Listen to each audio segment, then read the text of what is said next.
Our last speaker is what we are all about.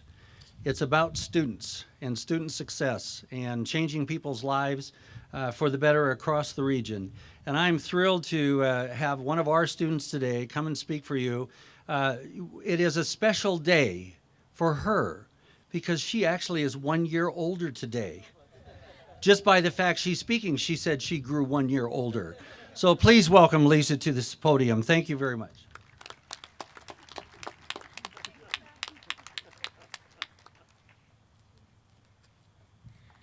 Well, thank you all for joining me for my birthday. So my story is a little bit different from a lot of people's here, I'm guessing. The start of 2013 is where I started with CWI, and it was a very difficult year for me. I had just gotten out of a long-term abusive relationship, and I lost a job that I had centered my life around. I needed to figure out who I was and what I wanted to do for the rest of my life, because I knew that I had the opportunity to become whoever I wanted and do whatever I wanted.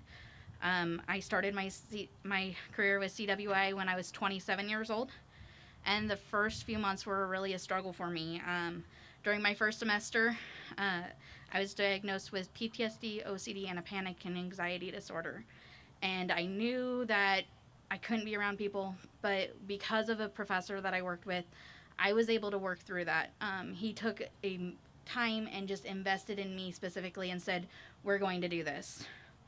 Due to the kindness and concern of him, I know that I couldn't have gone anywhere else.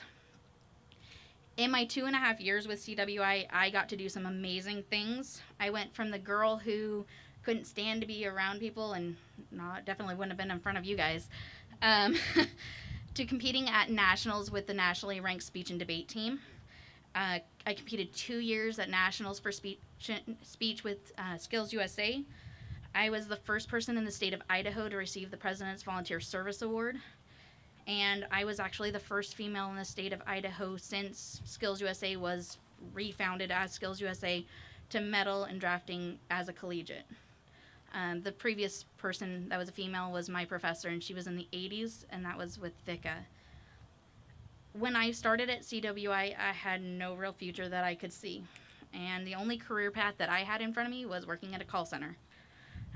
Because of CWI, I am happily and gainfully employed, and I don't have to say that because my boss is not here. I have been given opportunities through CWI that I never could have imagined. At CWI, students are given the opportunity to work with professors and other representatives of the college that actually invest their time into you. They want to see their students grow and achieve things that they think are impossible. I don't know that I could have found that anywhere other than with CWI.